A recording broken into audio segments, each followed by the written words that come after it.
Thank you very much. Well, I think we're almost among family here and friends. So my name is Juan Roldán. Actually, I'm an associate professor at the American University of Sharjah. And for me, it's a real honor to be back to 1971, Design Space. It's very close to my heart, as Noor knows, okay? And because I think I've been collaborating with them for many years. And I think we all admire the work that has been done through Shuruk, through Maraya Center 1971, as part of a larger ecosystem of cultural institutions in Sharjah that I think it's radiating beyond the Emirates, as we all know, okay? And it's what has been putting Sharjah in the map for many, many, many years. So this is just like a very casual conversation. We have a script or something that they asked me to do. I'm gonna throw it away, okay, after maybe 5 minutes, because I'm sure that the conversation will start branching out probably in unexpected topics, questions and answers, and I will be glad, okay, that it happens that way. First of all, I would like, well, no need to introduce our guests today, but we have Noor Rahal, old friend and a former student of mine, one of the first students of mine as part of the interior design program in CAT. So I'm very proud to be here today, Nora. Really. Happy to be here. Yes. And we have, sorry, my glasses. Nida Nin, we have Nida with us. Okay. Artists and makers, UAE based, husband and wife artists and designers duo. Yes. I was expecting you to be here, okay? So I have more, I might throw some questions out there, okay? Known for crafting one-of-a-kind art pieces and expressive furniture sculptures, as you have seen today, have witnessed, they're based in Sharjah. I hope that I can visit your workshop sometime soon in the heart of Sharjah. And they're widely recognized for their handcrafted use of specialist woods, resins, and hand-picked UAE beach materials like the coral elements that are part of the installation, I have to say. We have Ahmed Al-Salami, consultant at Make Abu Dhabi, and I'm very happy, okay, that, well, he's really into mechatronics, automation, robotics, metal, woodworking, and especially as a maker. Yeah, maker, and I would say today he's taking the role of what I've been calling the facilitator, okay, and I think it's very good that we have the designers, we have the artists, but we also have that important role that happens sometimes maybe behind the scenes. And I think many of my questions or answers will be probably answered by two of you at the same time. So I'm expecting that to happen. So thank you very much for being here today with us.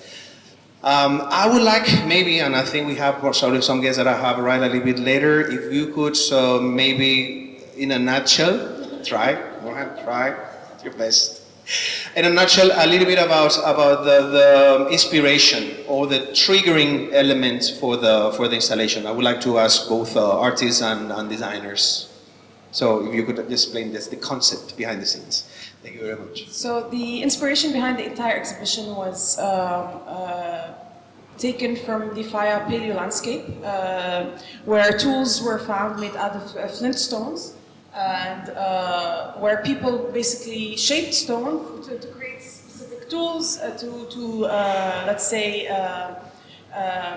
for means of survival. How did that, this brings the question, how did that, the making nature of human beings transform from being something as means of survival and then bringing it now to how aesthetic, how makers are more, sometimes, let's say, not always, but sometimes focusing on aesthetics and in terms of art, and in terms of designers and makers on function. So it wasn't very difficult for me to create that link between what I do as a designer and maker and the tools that were found in the Faya Paleo landscape, and link that and start highlighting the importance of making and creating as human beings throughout history and throughout different eras that passed through Sharjah, and how each era was dominated by a very specific material, let's say, and celebrating that material in 6 different eras, which you can experience throughout the entire exhibition. I hope that was of interest. in a nutshell, yeah, in a nutshell, normally we have been working on for 4 years about, maybe you have come across while you are walking, the coral stone walls, especially in the heart of Sharjah. When we came first here in Sharjah, we were amazed with the story behind all these coral walls. And when we start digging deeper, we have heard a lot of lovely stories from the locals. And this is just one part of this whole series, because in this part we were focusing on how all those corals just came to this country and how they turned into these lovely houses. And everything started with that, because back in the day, using this horizon and then using this port, they brought all these corals, big corals, using these Arabian dhows. And then everything started like that. The story itself, the real life itself, was our inspiration, and we are still extending all the cultural case study. That's it in a nutshell. So. Yeah, no, thank you very much. The first batch of questions will be about designs, and then we will jump into probably with Ahmed more about the making of the. Oh, please. Our public is, yeah. The final audience is them, yeah. In general, your work has an important component of materiality in terms of the tactility. So I think in both cases, on one side we have the seaside, Humus Island, the coral that was brought from certain islands to build some of the permanent constructions. On the other side, we have the layers of the different materials coming from fire. How does the material has given an important push, or how does the materiality is leading or giving more layers to your own work as a designers? How do you think about the materiality? Is it something that, first of all, inspires you, or something that gets transformed during the design process and the making of the process? Please. All right, so maybe one knows. I was a student, so he knows he's part of it. That was quite a very initial part of my journey. I started as a woodworker when I was studying my design degree at US, and wood was the main dominant material I used in my practice for almost 13 years, ever since I was a student.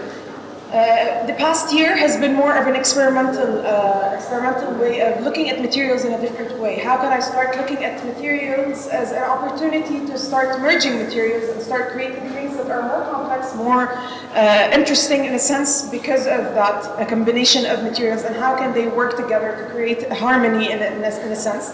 So, and that's how I found an opportunity with the first ever collection I launched with a different material, which was terracotta. And I launched my Mithray collection using both materials. It was my very first experience with the material itself. And it created an interesting experience because it's a different mindset. It's a different mindset when you're in the wood shop versus when you're in the ceramics studio versus when you're in the metal shop. So how do you shift from one let's say, mindset to the other? In addition, it starts to create different opportunities and different experiences of breaking free from what you know and thinking outside the box. Of course, the community we have at Make helps a lot with that, but I found a very interesting opportunity in the sense of combining materials and both the experience I get and how can that be used as an opportunity to create something more interesting, more dynamic, more interactive. I'm very much into interactive designing because I feel like emotions create that kind of, let's say, experience, a memorable experience, because when you trigger emotions, you trigger things that are memorable. So that's I think, the importance of combining different materials and branching out from, stepping away from the, say, the wood shop that was very familiar to me.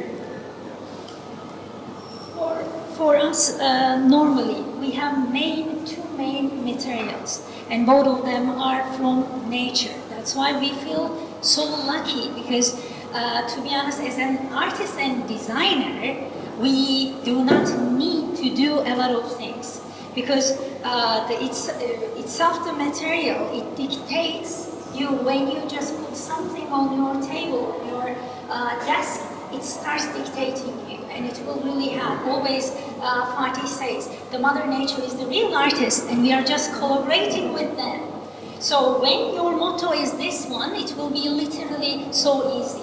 When you put your timber on your desk, okay, you start carving, and the more you carve, the more you feel all the things. While you are saying the being tactile, yes, we are literally so obsessed. And what we are doing, the more, okay, you are carving and you see all the texture, you couldn't stop yourself to touch it. You are touching and again. So, and when you put another natural material in it, like corals, that is something else. And it is so amazing to work on, to understand how it creates all those lovely animals. And people always ask us, okay, but how you use them? They are already there. When you say coral skeleton, they are saying, oh, skeleton? Yeah, they are. Maybe more than 100 years or more, but now you are using them in a different way. And the story totally changed. But while I am talking, I did not say, or we did not say anything that what we did. Because the only thing that we are doing, we are just putting them together, kind of emotional, and we are just leaving it to the flow. How it dictates us, then we are going on. I hope it is clear. No, absolutely. And Nora knows me, and I think she understands also my, not awareness, but also my own way of making has to do with reading the materiality or trying to understand what is, I think it was this guy, the architect, was the brick, what do you want to be? So this idea of how can you actually facilitate something to that material and work with it. As you're working with the flow and really trying to listen. So what do you want to When be? you have the connection with Yeah. your material, then everything just goes Yeah. on. That's why when they ask us, can you please send us any sketch? I'm sorry. Yeah. Yeah. Before, when you look at the timber, I cannot send any sketches to you, but after I finish, if you want, I can draw something. But first, I'm sorry. You go next. No, and in general, I think we were discussing this, and I think we've had enough time this morning to really ponder and to really have some discussions among many of the guests. There's a very interesting sense of optimism when we think about the work that we have gathered here today, that it's breaking away from this seriousness that sometimes designed with the conceptual, intellectual, hidden approach or a hidden message. There's a very important element that has to do with the just simple, aesthetical, pleasing, beautiful, and with designers who have enjoyed the process, playfulness. I think that is a word that has been mentioned by some people this morning. But of course, there's always challenges, and we have Ahmed to talk us about the challenges behind the scenes. What have been the challenges as a facilitator for this exhibition and working with Nurhan? We would like to know your experience in that sense. Assalamu alaikum and very good afternoon to all of you. Sorry if my voice was in front of all of you. There's a lot of challenges there. Maybe the way how I'm working or thinking always is, as when you said, is sketches. So whenever Nurhan said, can we do this or that, or this is possible, I'll just pause for a while looking at the ceiling, and I'm trying to imagine, my brain will process that as an imagine, and she will see my pencils there, my sketchbook, or even a paper, I'll just try to sketch. Maybe I'm visual more than, artist talk, okay? So I like to see things in front of me. Even if I will explain something to somebody, I'll usually sketch it. It's the way it's very easy to explain it to others. So first thing is sketch. Okay, sketchbook. It doesn't have to be accurate. It doesn't have to have a dimension. It's just to know, like, okay, this piece will come, on that or under or inside or next to it. And then from there you will see okay, are there these material working together or no? Like we had some challenges, for example, in the copper things. Like, okay, let's explore. Let's see what other people do, right? Usually, if it has been done somewhere, why we not gain or get experience from others. Speak to an expert, online or somebody else you know. Like, let's see how the way you are doing it, and then maybe I will learn or I will try to implement what already done previously, and then I will see my challenge there. But that's usually how we will start tackling some of the challenges, and then it comes the artist mind part, where they love to screw us a little bit by request. Okay? Make it hard and challenges, but the way it's click in your mind, then you try it and you make it, or you feel that achievement. And I always say, like, it doesn't have to be perfect at the beginning. Okay, you just try it, see it, put it together. It comes in, then I've done something. Maybe I can do better on the next one. Yeah. No, I like that. Not just the attitude, but also I think tells a lot about, and I would say also from Noor and the curatorship down to the making and the installation. I think 1971. I think it's putting together, I think, a very interesting network of professionals that are really helping so things can happen. So I think that's is also part of an important part of the process. That is not just about artists working on their own, in a room and then bringing these art pieces to life. We have a very site-specific installation like yours. We have your installations that are standalone elements, but that they have a very interesting narrative that is wrapping and providing the historical narrative, the linear narrative to it. And I think that is also a very important part of the process. And I'm really happy that you're here today. Sorry, just to add, because you were asking about challenges and all the things that we faced. Again, this exhibition has 5 new different pieces that were, each one has its own, let's say, challenges, because with each piece there's a new material and a new technique that I was trying as a maker, because again, I started off as a woodworker, but then now I'm introducing myself to different materials. Had I had the ideas that were part of this exhibition without someone with the mindset of Ahmed, I don't think a lot of this wouldn't have been possible in the sense, because as a designer and as a maker, you have sometimes as designers, let's say, we limit ourselves to things that are functional, to things that can or cannot be done. But then with the technicality that Ahmed has and the knowledge that Ahmed has with making and with engineering and so on and so forth, I think that's when we start pushing the bridge, building the bridge between designers, artists, and makers. Yeah. And I think we're currently having, I think we were discussing this a bit before the talk, but we have this gap between designers and artists and makers, where we need to start bridging that gap, because there's a lot of lost opportunities with that gap happening. And with the mindset of Ahmed, this is possible with people that have the same mindset. Again, Ahmed is one of the people that helped me, but there were a couple of mechatronics engineers that were part of this process, which I'm very grateful for, because they were super supportive and they were always up for the challenges that were brought up with this exhibition. Again, this exhibition has not only different materials, but more technology involved in it as well. So we have a lot of pieces that, we have pieces that have electronics installed in them. The fabric has lights that are also sensor monitored.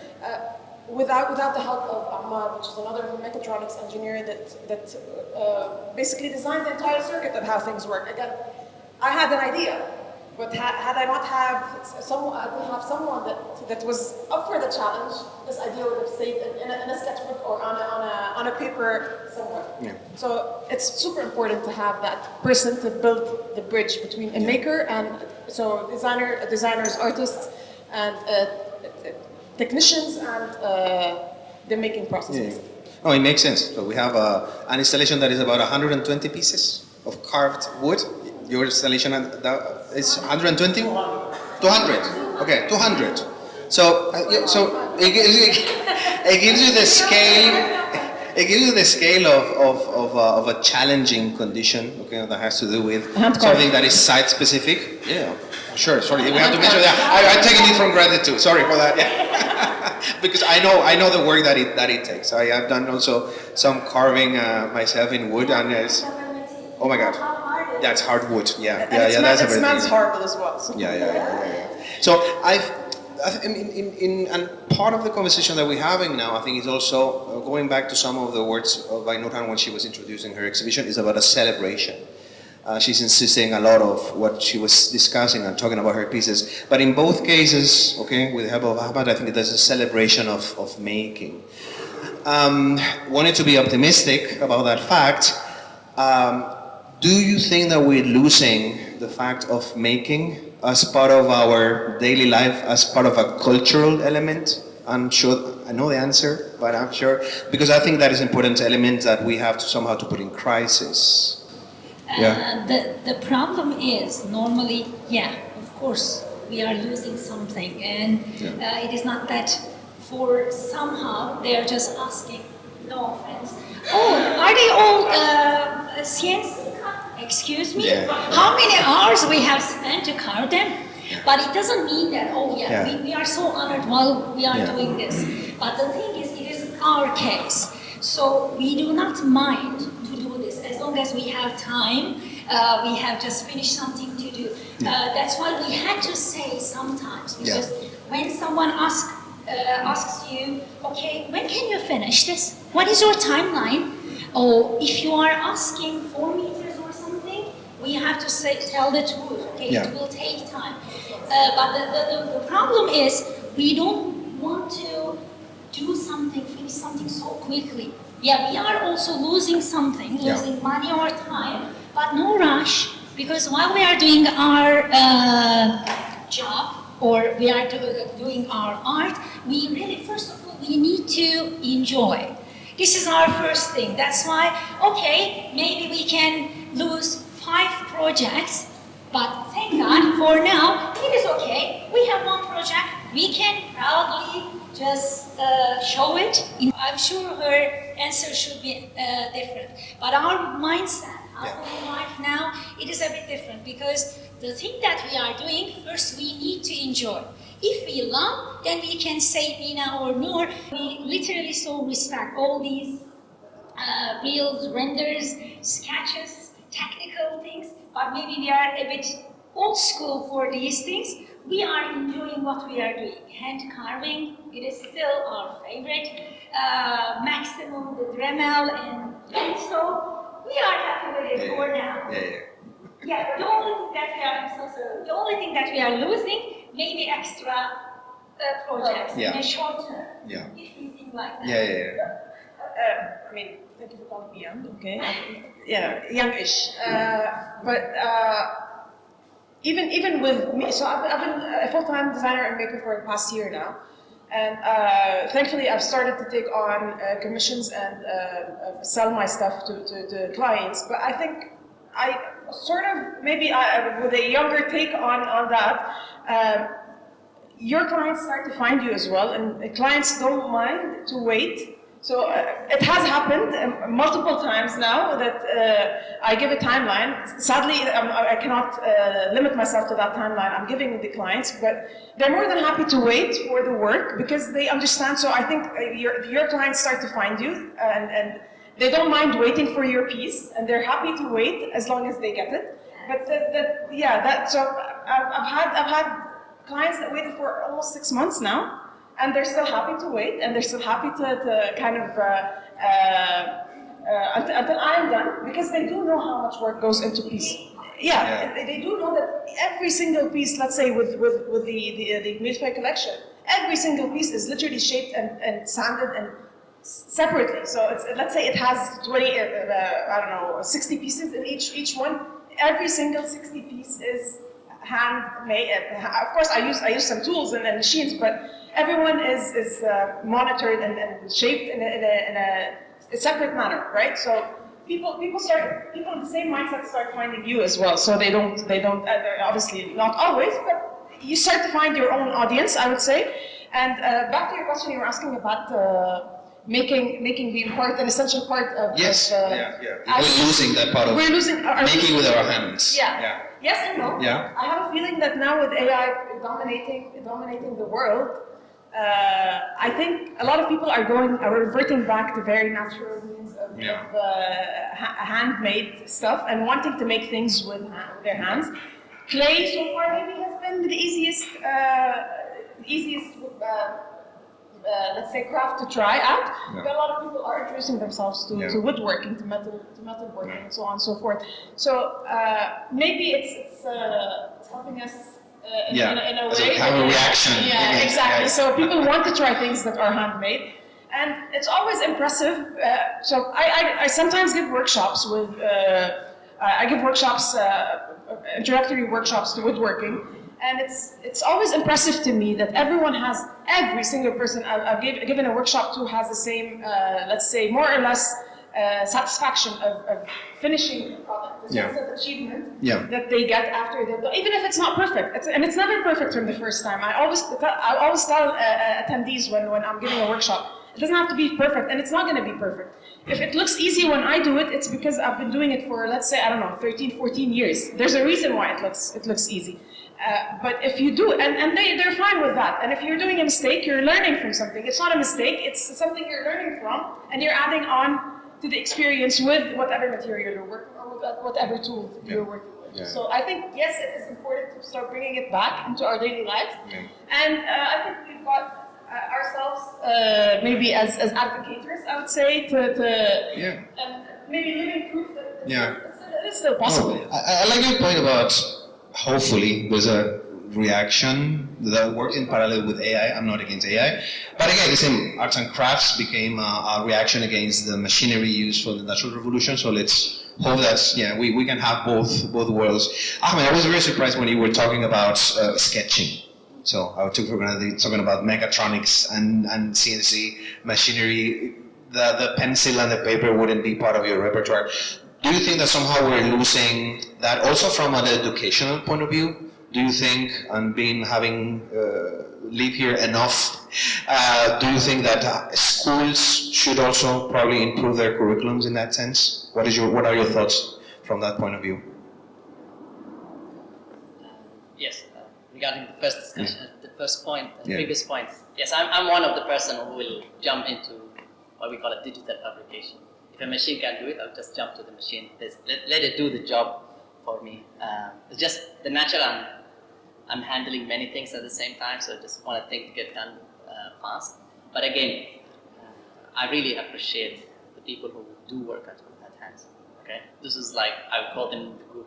Some of our members here, they love working by hand. In terms of carving, shaping. I know sometimes the machine will do that job for you, but machine, there's been a research and many people involved to develop that machine to give us an outcome. But believe me, anything made by hand, you can feel it. Okay? It will touch your heart, it will touch your brain as well. Faisal and Amari, you guys know that at the Makerspace. And then even during the workshops I'm developing and giving, especially for the younger ones, you see the kids usually always wants things to be done quickly, but I will limit the usage of the machine. Okay? Let them do hand plane. Let them do the hand saw, the pull saw. Let them try that. This is the basic. If they don't understand the basic how to cut without electricity, maybe a day will come there is no power, and you need to do something for your house or for yourself or for whatever reason. You will stuck, right? Hand tools is easy. It's just small box you carry with you, and you can make a lot of nice and lovely things. I will focus during developing our courses for the younger ones to start first again by the sketches, at least by knowing how to take measurement. Yeah. Okay, learning how to take measurement. You'll be amazed. Even the older people, they still have some difficulties taking a proper measurement. After that, do the cut or the drill or shaping your piece as accurate as you can. As Nurhan said, it doesn't have to be perfect from the first time, but your achievement, that will push you to do the next piece. Okay? If the instructor does it for you, then you'll just be like, your mood will change. But okay, let him struggle, let him or let her try it. Okay, then after that, you'll see the achievement. Okay, what's the next? Can I do this? Can I try that? As long as it's safe, yes, go. As long long as safe, if you have handling kids, you have to worry about safety. Ahmed's one of those people that is crazy about safety. So, and he only catches me when I'm doing something not safe. Anyway. Yeah, this is part of my job to make sure everybody operating tools and equipment in a safe way. Coming back to the institutions, nowadays we see a lot of small businesses start offering handcrafts, and maybe woodworking or small electronics. I'm not against the AI, but I'm now. But it's sadly the younger ones is too much hooked to the tablets and screens, and they have no patience. Everything needs to be done immediately. By teaching them or shaping the workshops or classes for some patient work, you know that the ceramic takes time. And I will go to the ceramic studio. I don't do ceramic. Okay, I do this. I go to the ceramic studio, just say hi to everybody there. I'll appreciate their work. Okay, and I just go. Yes, everything goes good. Yeah. Okay, then thank you. Because you see them the whole day, just playing their music, sitting, chit-chatting, and they're producing pieces. Believe me, you go to the wood shop, it's just dust, noise, and everybody running here and there, and like it's mess. Yeah, it's mess.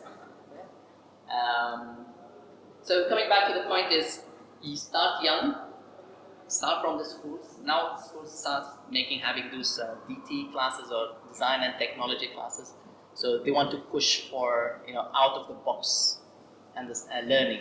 Like, okay, do things by yourself, do things by hands, and then they introduce some tools and equipment. But I really push for early age to start with.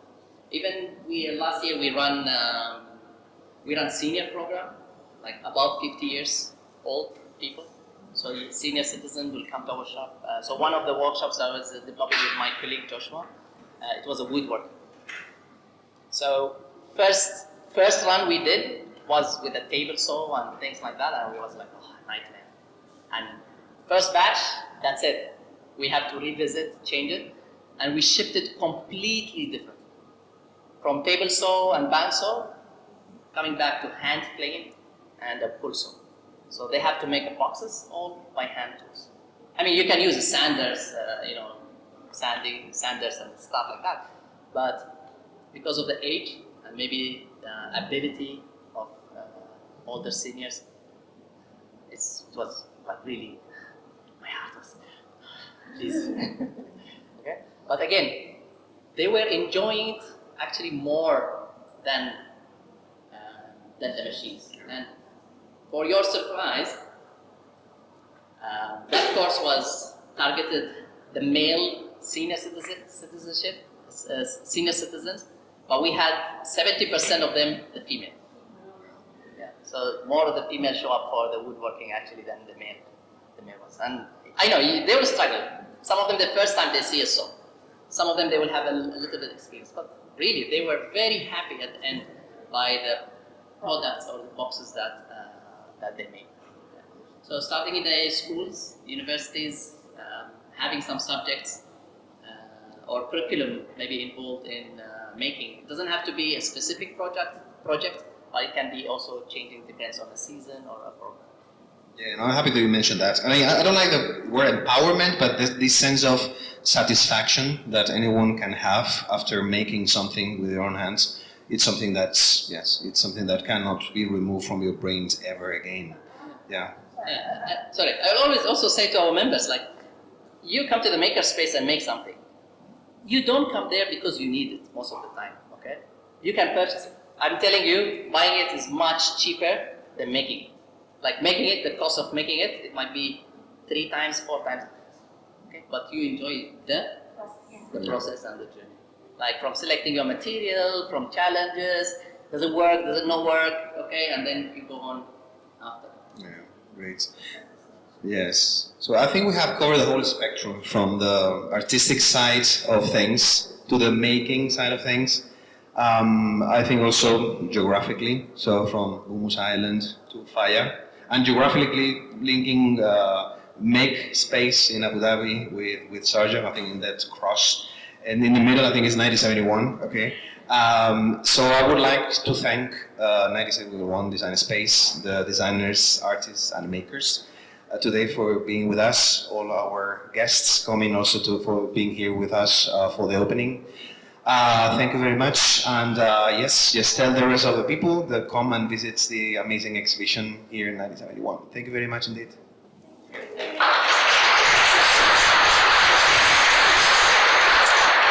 The idea was to open also the floor for questions and answers from the public, so please, family, friends, you're all.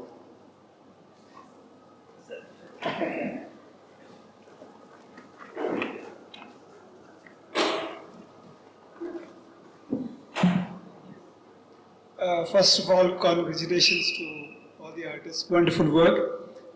My question is, how do you define the lines between art and design? If there's anything you have to design, and then it's going to be called at the end of the day an art. So what are the lines you don't cross, or at what limit you can, go into the practicality or the functionality of the design, and then still keeping the That's art a very element? That's a very interesting question, because it is a question I ask myself throughout the entire process of me working with this. And effectively at Make we have a community of different people from different backgrounds. We have designers, we have makers, we have engineers, we have people that are into technology, etc.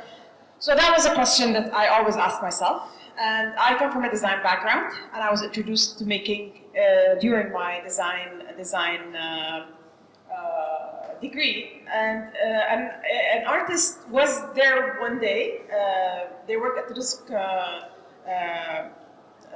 The Risk. The gallery. There is Risk gallery, and we were having a chat one day, and she put it in simple terms. So I was like, what defines art and design?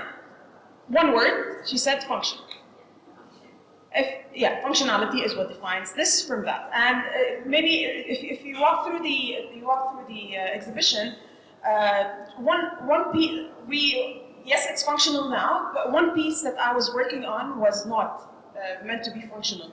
And it was very liberating to me as a designer and someone that designs and makes things that are functional all the time, because I'm selling furniture, and furniture has to be functional at some point.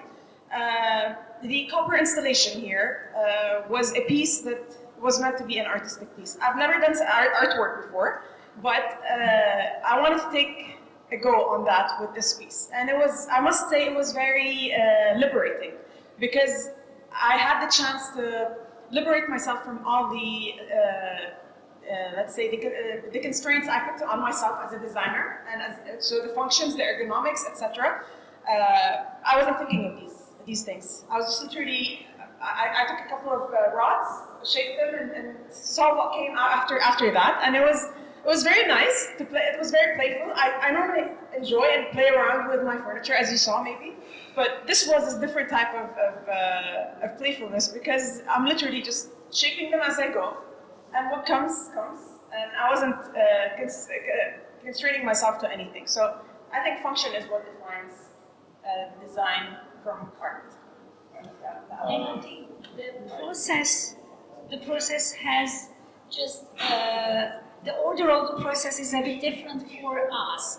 Normally, first you design something as a furniture, then the artistic touches added on first. But okay, it should be functional. But for us, we first use our artistic skills. Then the question is, how can we use it, or how can we make it functional? Then the idea comes for this piece as well. Now, unfortunately, you cannot see, but 8 big fragments, they already have their LED. So it means that now the installation is kind of art installation, but at night, the functionality will come after it. So yeah, you can enjoy and you can use this as a kind of light piece as well. And the stools also, when we start our art installation, we just wanted to extend this as a functional part, because we want them to just sit, pause a bit, and enjoy everything. So why not? This one small piece comes to a hand-carved stool. So the functionality comes comes after in our journey? Just a bit opposite. But still, the answer is it has to be functional. Basically, there are 2 point of views. One is Yeah. I want to hear you. This is what we think of. There is no right or wrong. And I know what you are thinking.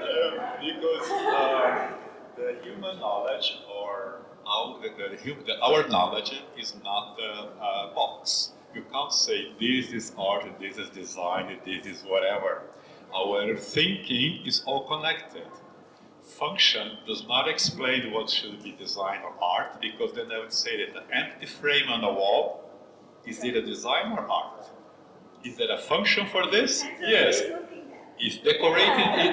It decorates my wall. Oh, so this is design. Oh, it doesn't decorate my wall. Oh, so this is art. No. As I said, any production comes with everything together, because our repertoire is not, like I said, like a shoebox. This area is A, this area is B, this area is C. You does not exist without him, and him does not exist without you in terms of production, right? I do appreciate and said everything I see in the sketch. Yes, because when you express yourself only verbally, I can understand one thing, she'll understand something else, and he understands, because our imaginary is different. So when you see a sketch, a visual, that is what I had in my mind. And from there, you can eventually improve, develop, everybody comes and contributes. But I do not see this the difference between design, art, literature, engineering. Everything comes together, because our brain does not function in sectors. This is a machine that you can split. Yeah, because then in a machine you can split. You can only see those algorithms, you can only see this, you can see that, but that's something that we decide from our perspective. But our brain, as a human, does not function like that. So, this is the time. Thank you. Yeah. Any more questions? We just calling out our hands and Hello, congratulations once again. Thank you very much. Amazing, amazing work. My name is Faxon, and I'm an interdisciplinary artist. I have 2 questions. So the first question is, what is the goal of the designs you make? What do you each design? What do each of your design aim to achieve? Right. So that's the first question. And the second question, I was studying this concept called savoir-faire, which is a French term meaning knowing how to do something so well that it outlasts you. I guess with design and art, you try to make something that lives long and passes to the next generation. So the second question is, how are you trying to master this without burning out and in the fast-paced world we live in with AI and everything?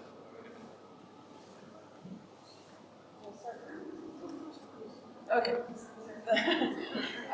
So the first question was what is the point? You said what is the point of purpose of each? What are you trying to achieve with the pieces? Yeah. So with the commissioned pieces, the commissioned pieces by 1971 were celebratory pieces of each era, that the main era that passed through Sharjah.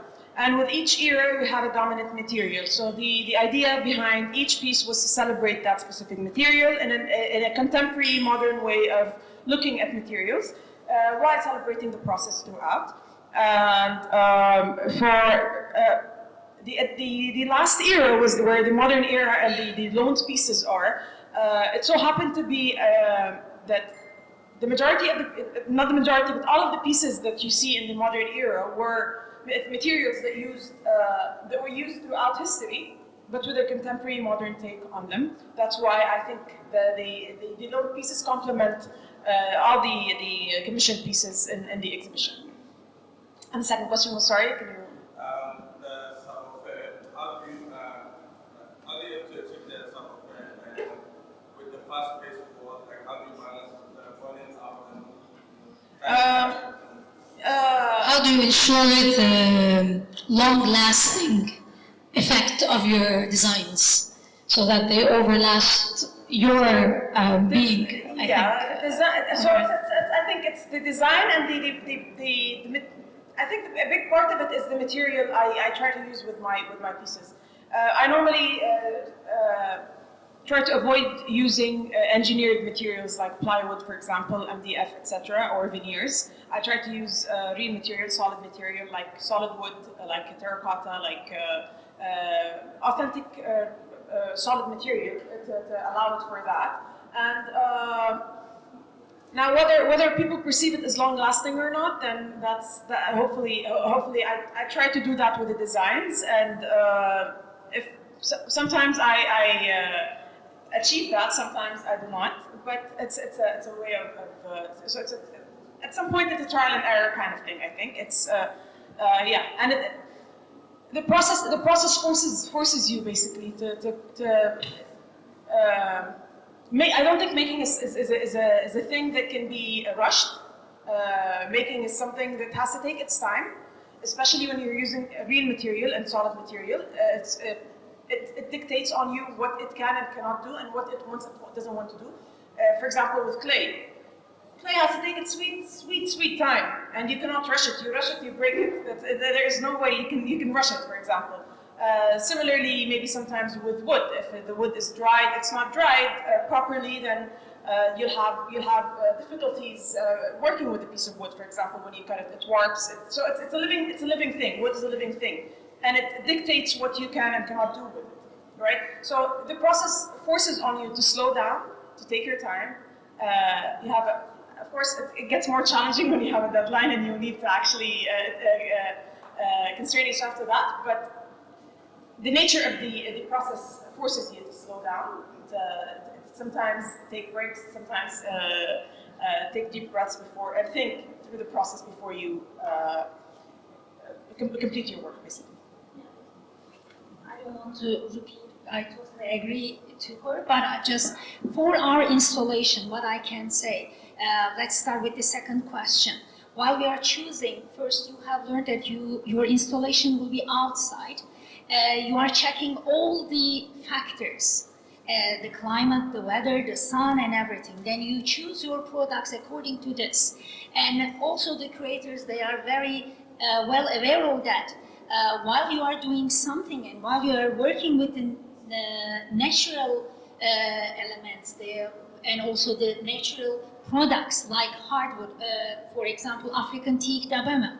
It is a kind of hardwood and all these pieces hand carved. So it means that it will take time to do this. And you have to pick the correct material. It has to be fully dry and everything before you start. Because after you install it with all these outside factors, it will change and you don't want it. That's why in the beginning of the project, you are so honest to the creators and you are telling, because you have been doing this job for a long time and you know how your materials react or how it affects the journey. That's why we were so honest and we said, okay, this is your due date, but this is the reality. We are talking everything before we start. Then everybody agrees, then we are going on with that one. How long it will take, it will stay outside. You have been working on this. Why we chose African teak dabema? Because we know that they are so resistant, and back in the day they were building their dhows, the sailing boats with that one. That's why we chose this one. So we know that they are resistant, and we are also using the finishing oils, UV protection, but that's it. It is already for centuries, it has been used, tried, tested. So when you are picking all your materials like that, when you study your lesson perfectly, then you can say, yeah, it can stay or doing. This is kind of with the art pieces or installation. It is like that.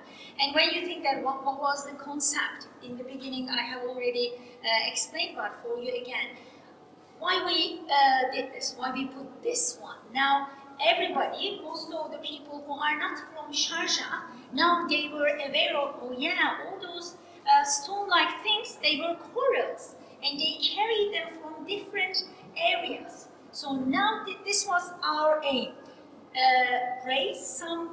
Try to raise awareness and try to let people ask questions about it.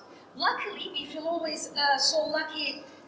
Why? Because we are the people, oh yeah, these are the corals, oh, you are the coral people. This is the thing, oh, we are happy, we are not the coral people, but now people are talking about this. The coral is not a seashell, and this is really unique and special for them.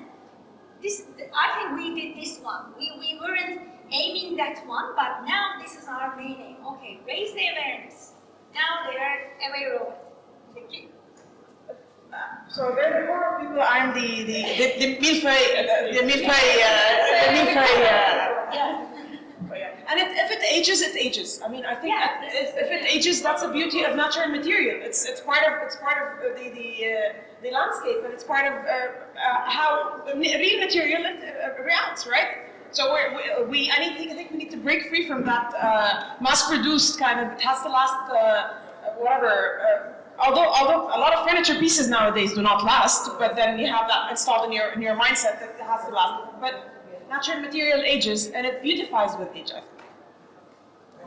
I think it gives also an interesting layer to how time also works as another element of the designs. Okay, it's not just a question about the chronology, okay, in terms of the layers of history, but also how time also works in our advantage also. Do we have one last question? Are we fine? So again, thanks everyone. Congratulations to the artists. Thanks to